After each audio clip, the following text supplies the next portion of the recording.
Hello everyone, welcome to एडो anchor. आज हम लोग बेसिक टर्म ऑफ अकाउंटेंसी के पार्ट 7 को डिस्कस करेंगे, जो कि इस चैप्टर का लास्ट पार्ट भी है। एंड इससे इसके पहले के पार्ट्स को देखने के लिए आप जाकर हमारे चैनल में प्लेलिस्ट बनी हुई है बेसिक टर्म ऑफ अकाउंटेंसी के नाम से। इसमें आप इससे पहले के सारे पार्ट्स देख सकते हैं। सो आज का जो पहला टॉपिक है हमारा, वो है जीएसटी, जिसको हम लोग गुड्स एंड सर्विसेज टैक्स भी बोलते हैं। जीएसटी यानी goods and services tax. Tax जो है वो दो टाइप की होती है, एक होता है डायरेक्ट टैक्स और दूसरा होता है इनडायरेक्ट टैक्सेस। तो डायरेक्ट टैक्स क्या होता है? जो डायरेक्ट इनकम पे आपको आपके लगता है, यानी सॉरी, आपकी पेइंग कैपेसिटी पे लगता है।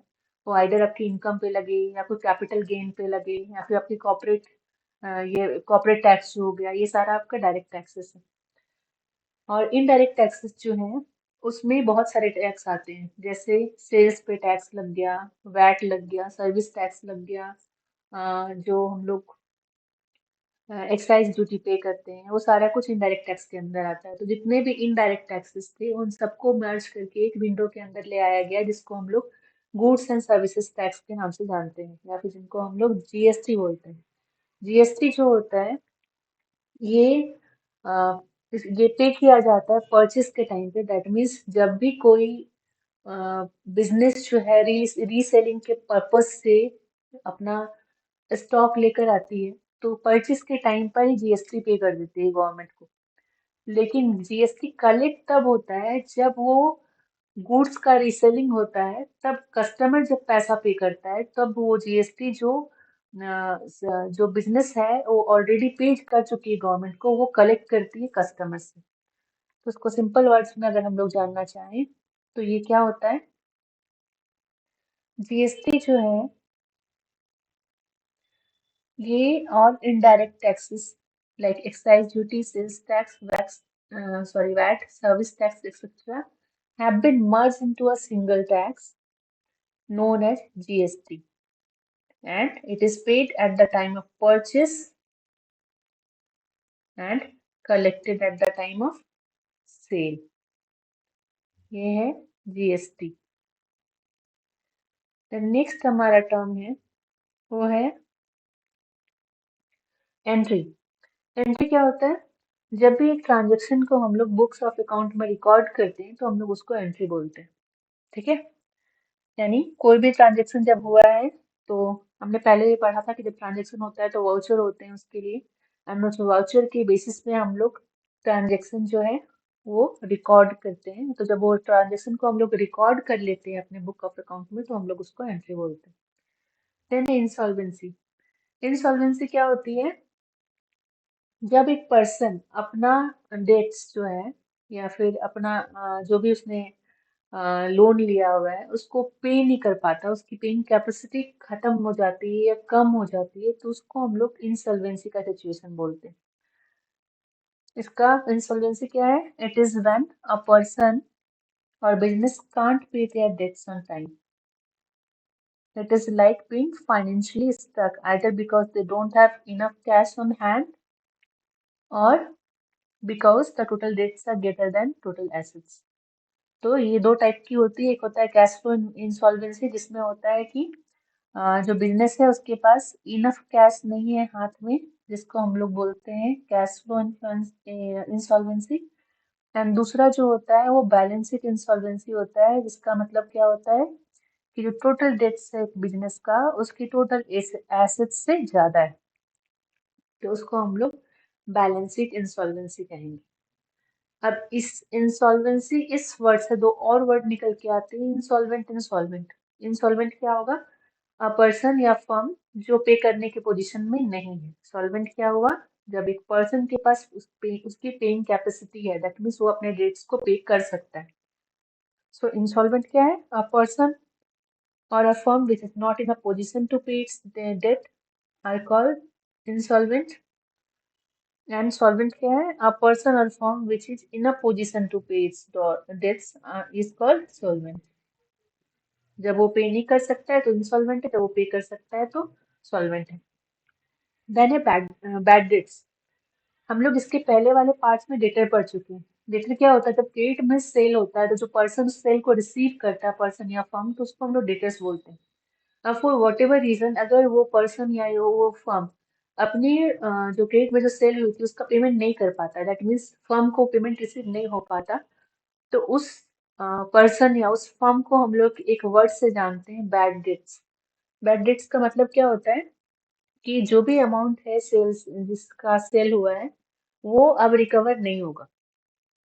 सो एक तरीके से ये बिजनेस के लिए लॉस है। इसको अगर हम लोग वर्ड्स में जाने तो क्या है, it is the amount that has been become irrecoverable from a debtor.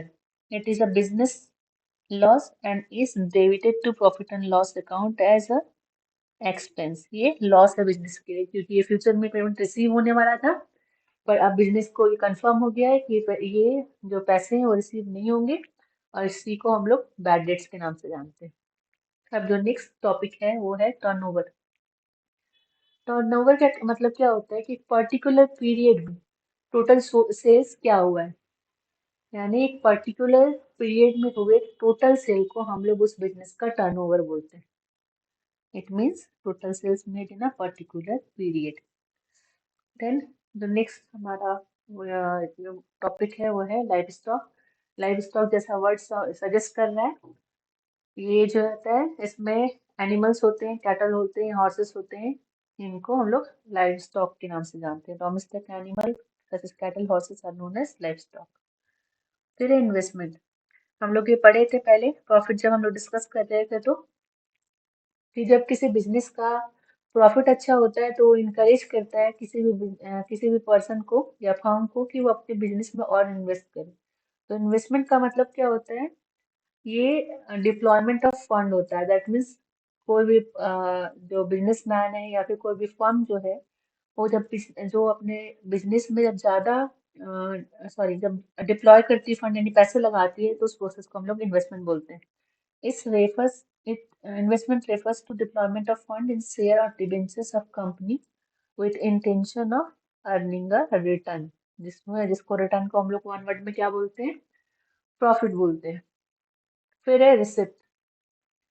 Receipt क्या है, it is a written acknowledgement or record of the amount received by a business or individual during a period of time, sorry during a particular period. That means जब कोई एक transaction होता है तो पैसा receive करने के बाद कोई भी फर्म या बिजनेस जो है वो एक पेपर देता है जो एक ये अक्नॉलेज करता है कि हम लोग को पेमेंट रिसीव हो गया है, और इसी को हम लोग रिसिप्ट के नाम से जानते हैं।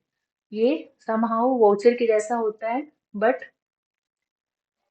इसमें डिफरेंस क्या है कि वाउचर जो है वो कंपनी अपने इंटरनल ट्रांजेक्शन के लिए रखता है, बट रिसिप्ट जो है ये कस्टमर को दे दिया जाता है। रिसिप्ट क्या है, it is a written acknowledgement of a record of amount of money received by a business or individual during a particular period। अभी कितना टाइप का होता है, ये होता है तीन टाइप का। कौन कौन सा, पहला है रेवेन्यू रिसिप्ट, दूसरा है कैपिटल रिसिप्ट, और तीसरा है डेफर्ड रेवेन्यू रिसिप्ट। अभी तीनों में डिफरेंस क्या है, रेवेन्यू रिसिप्ट क्या होता है, जब हम लोग को छोटे छोटे अमाउंट में रिसिप्ट होता है, पैसा मिलता है, जैसे सेल हुआ, sale of goods and services, interest receive हुआ, रेंट रिसिप्ट हुआ, या फिर और भी किस तरीके से जब छोटे छोटे पार्ट में हम लोग को पैसा मिलता है तो उसको हम लोग रेवेन्यू रिसिप्ट बोलते हैं, जो रेकरिंग इन नेचर होता है। क्या है, this receipts that are these are the receipt that arises from the normal course of business operation, जैसे sale of goods, interest receipt, rent receipt, या फिर और किसी तरीके से बिजनेस में पैसा आ रहा है, और इसको हम लोग रिकॉर्ड करते हैं प्रॉफिट एंड लॉस अकाउंट में। दूसरा है कैपिटल रिसिप्ट। कैपिटल जैसा कि नेम सजेस्ट कर रहा है, जिसमें हम लोग को ज्यादा पैसा मिलता है, जैसे कोई एसेट का सेल हुआ, या फिर ओनर ओनर जो है बिजनेस का वो और पैसा इन्वेस्ट करता है, या फिर कोई लोन लिया जाता है बैंक से, तो वो सारा चीज कैपिटल रिसिप्ट में आता है, जिसमें ये नॉन ऑपरेटिंग कैप ये से रेवेन्यू रिसिप्ट जो है वो ऑपरेटिंग एक्टिविटीज से जनरेट होता है, और कैपिटल रिसिप्ट जो है वो नॉन ऑपरेटिंग एक्टिविटीज से रिसीव होता है। These are the receipt that arises from non-operating activity or financing or investment activities of the business. फिर है deferred revenue receipt. Deferred revenue receipt क्या है? ये जो है ये ऐसा इनकम है जिसमें सर्विस या जो गुड्स है वो रेंडर नहीं हुए। दैट मीन्स वो ये गुड्स जो है अगले पर्सन को मिले नहीं है, या फिर जो सर्विस है वो जो बायर है उनको मिली नहीं है, बट पेमेंट पहले से हो गया। तो इन दैट केस उस जो रिसिप्ट को हम लोग बोलते हैं डेफर्ड रेवेन्यू रिसिप्ट। क्या बोल रहा है ये? Deferred revenue receipt is the income received from before it is earned. Is that the business received payment in advance but has not yet delivered the goods or services. जिसका एक simple example हम लोग दे सकते हैं कि आपने school में admission लिया है एंड पूरे पूरे साल का पेमेंट आपने पहले ही कर दिया। तो पूरे साल आपकी पढ़ाई नहीं हुई है, यानी आपको सर्विस नहीं मिली है, बट आपने पूरा पेमेंट पहले कर दिया है। तो इस जो ये रिसिप्ट हुआ स्कूल को, ये डिफर्ड रेवेन्यू रिसिप्ट का एग्जांपल हुआ। फिर जो नेक्स्ट है हमारा टॉपिक वो है एक्सपेंडिचर। जब हम लोग एक्सपेंस पढ़ रहे थे तो हमने एक्सपेंडिचर भी डिस्कस किया था कि दोनों ही खर्च हैं, बट ये दोनों खर्च में डिफरेंस क्या है। तो एक्सपेंसेस जो होते हैं वो डे टू डे होते हैं, यानी वो रेकरिंग इन नेचर होते हैं, बट एक्सपेंडिचर जो होते हैं ये mostly non recurring in nature होते हैं। सो हम लोग इसको डिस्कस करते हैं। क्या expenditure? It is any disbursement of cash और ट्रांसफर ऑफ प्रॉपर्टी और incurring a liability for the purpose of acquiring assets, goods or services is called expenditure। यानी किसी भी पर्पज से अगर बिजनेस से कैश बाहर निकल रहा है तो हम लोग उसको एक्सपेंडिचर बोलते हैं। Any disbursement of cash, transfer of property, or incurring or liability for purpose of acquiring assets, goods or services is called expenditure। अभी कितना टाइप का होता है? ये भी 3 टाइप का होता है: capital expenditure, revenue expenditure and deferred revenue expenditure.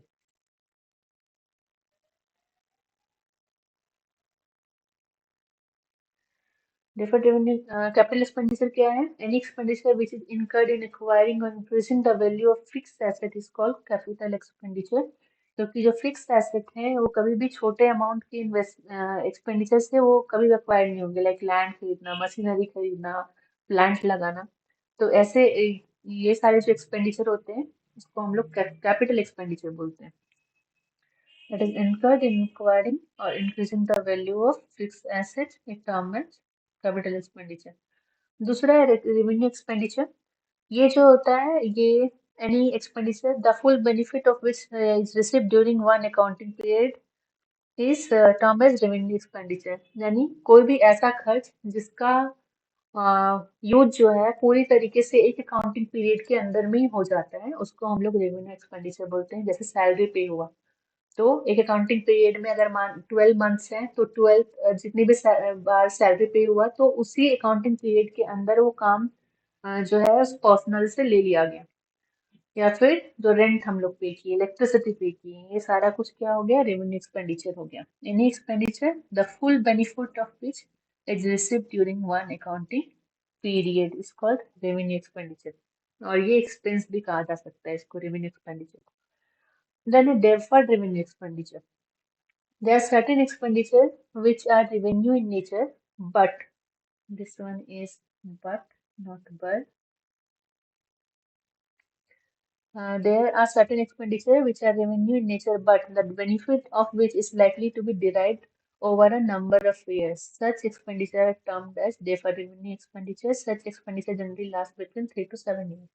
यानी जब बिजनेस कोई ऐसा खर्च करता है जिसका बेनिफिट तुरंत नहीं मिलता, but over a period of time मिलेगा, तो उसको हम लोग डेफर्ड रेवेन्यू एक्सपेंडिचर बोलते हैं। जैसे एडवर्टीजमेंट में अगर खर्च हुआ, तो एडवर्टीजमेंट जो होती है वो ऐसा नहीं कि अभी उससे सारा बेनिफिट मिलता है। एडवर्टीजमेंट हुई एक तो एडवर्टीजमेंट कुछ टाइम तक चलेगी, देन उससे जो बेनिफिट आने वाला होता है वो उसके बाद आता है। या फिर जो पेमेंट होता है एडवर्टीजमेंट का वो एक बार में नहीं होता, हम लोग को बार बार पे करना होता है। तो इस तरीके के एक्सपेंडिचर जो होते हैं वो डेफर्ड रेवेन्यू एक्सपेंडिचर कहते हैं, जिसका वो कहलाते हैं। तो इसका डेफर्ड रेवेन्यू एक्सपेंडिचर किसे कहते हैं? There are certain expenditure which are revenue in nature, but the benefit of which is likely to be derived over a number of years. इसको बोलते हैं deferred revenue expenditures. तो आज के लिए बस इतना ही, और इसी के साथ हमारा चैप्टर 1 जो है वो खत्म होता है। अब और भी कुछ कुछ अकाउंटिंग टर्म्स बच गए हैं, जिसको हम लोग आगे जब चैप्टर्स पढ़ेंगे तो साथ ही साथ डिस्कस करते जाएंगे। So please stay tuned with Edu Anchor. Thank you so much.